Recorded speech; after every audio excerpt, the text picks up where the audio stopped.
नमस्कार दोस्तों, फिर से हमारे एक नई वीडियो में आप सभी लोगों का स्वागत है। दोस्तों, इस तरह के पीयू पॉलिश करने के लिए ग्लोसी या सेमी मैट या मैट ऐसे ही फिनिशिंग के लिए आपको कैसे करना है, इसके प्रोसेस के बारे में बात करेंगे। तो बने रहिए हमारे इस वीडियो में शुरू से लेकर अंत तक। तो ये देखिए, हमारे पास सिरका पीयू का ये G50 माल है। तो सिरका पीयू का क्लियर G50 है जो पॉलिश में ही काम आता है।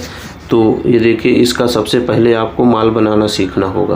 तो ये देखिए, इसका माल ये देखिए हम निकाल लेते हैं। हमारे पास 7.5 लीटर का सेट है। तो अगर इसकी प्राइस की बात करें तो ये 1100 रुपये पर लीटर के आसपास मार्केट में आसानी से मिल जाता है। अब किसी भी डीलर से इसको परचेज कर सकते हैं। ये 1100 रुपये पर लीटर के आसपास आपको पड़ेगा। तो ये देखिए, ये सेमी ग्लोस है। यदि आप ग्लोसी लेंगे तो वो थोड़ी इससे महंगी पड़ेगी, और मैट लेंगे तो थोड़ा इससे कम पड़ेगा। तो ये देखिए, हमने एक डब्बा माल निकाल लिया। ये दूसरा डब्बा माल निकाल लेते हैं। तो ये 1/2 का रेशियो होता है। ये हमारे पास 7.5 लीटर का सेट है, और जिसमें हमको 5 लीटर माल मिल जाता है, और इसमें हमको 2.5 लीटर हार्डनर इसका मिल जाता है। तो ये देखिए, ये इसका हार्डनर है। तो ये देखिए, इसका माल, अब हमने माल 2 डब्बा यदि माल डाल दिया तो इसमें 1 डब्बा इसमें हमको हार्डनर डालना होगा, यानी 1/2 का रेशियो। यदि आप 1 लीटर माल लेते हैं तो उसमें आधा लीटर आपको हार्डनर डालना होगा। तो ये देखिए, सिरका पीयू का ही हार्डनर है। CT 23 नंबर इसका हार्डनर का कोड नंबर है। तो ये हार्डनर CT 23 नंबर ही आता है सेमी मैट में। ग्लोसी में आपको CTH 46 नंबर आएगा। लेकिन ये हमारे पास पीयू थिनर है, सिरका का ही पीयू थिनर है। तो इसमें सिरका का पीयू थिनर डालें, NC थिनर वगैरह ना डालें। यदि आप NC थिनर वगैरह डाल देंगे तो ये फिर सूखने में आपको दिक्कत करेगा, सूखेगा नहीं। तो ये देखिए, इस तरह से माल बनकर तैयार हो गया। और उसके बाद जिस भी पल्ले पे या आपको जहाँ भी जिस लकड़ी पे आपको ये सेमी ग्लोस का माल अप्लाई करना है, तो उससे पहले आपको क्लियर सीलर के 2 कोट उसमें कंप्लीट कर लेने हैं। यदि वालनट करने हैं तो आपको इसमें वालनट का स्टेन लगाते रहना है। जब आप पहला कोट सीलर का डालें तब आप इसमें वालनट का स्टेन लगा दें, और साथ में कपड़े से पोंछते जाएं, और उसके बाद सीलर का कोटिंग कर दें।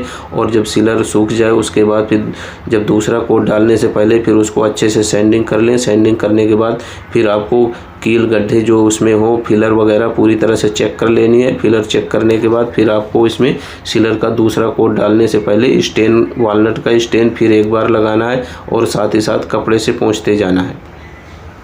वालनट का स्टेन फिर पूरी तरह से सूख जाने के बाद फिर आपको सीलर का दूसरा कोट अप्लाई कर देना। अप्लाई करने का सेम प्रोसेस रहेगा, किसी तरह से अलग से प्रोसेस नहीं है। और 3 फुहारे में ही एक कोट कंप्लीट होता है, तो 3 फुहारा ही डालें सीलर के। तो जब दूसरा कोट आपका कंप्लीट हो जाए और पूरी तरह से सूख जाए, तो सूखने के बाद फिर आपको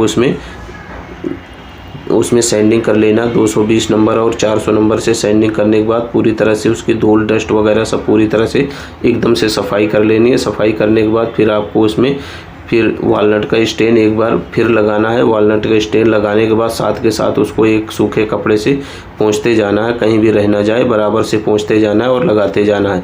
तो इस तरह से आपका फिर वो पूरी तरह से स्टेन कंप्लीट हो जाएगा। जब स्टेन कंप्लीट हो जाए, सीलर का दूसरा कोट डाल दें, और दूसरा कोट डालने के बाद फिर आप उसमें सूख जाने दें। सूखने के बाद फिर आपको इसको अच्छे से सैंडिंग कर लेनी है। जब पूरी तरह से सूख जाए 220 नंबर जब पूरी तरह से सूख जाए, उसके बाद फिर आपको हल्का एक रेगमार सैंडिंग कर लें। सैंडिंग करने के बाद फिर हल्का एक बार स्टेन लगाएं। स्टेन लगाने के बाद फिर आपको ये टॉप कोट इसमें अप्लाई करना है, यानी 2 कोट सीलर के कंप्लीट हो जाए। उसके बाद जब तीसरा कोट आप डालेंगे तो इसका टॉप कोट आपको अप्लाई करना है इस तरह से।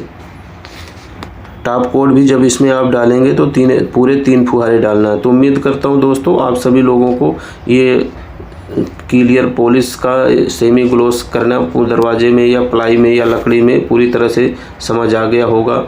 तो यदि आपका किसी तरह का कमेंट है तो हमें कमेंट करके बताएं, और हम आपके सवाल का जवाब देने की पूरी कोशिश करेंगे। तो हमारा ये वीडियो आप सभी लोगों को पसंद आए तो हमारे इस वीडियो को लाइक करना, शेयर करना, और हमारे इस चैनल को सब्सक्राइब करना। तो मिलते हैं आप सभी लोगों को अगले नेक्स्ट वीडियो में।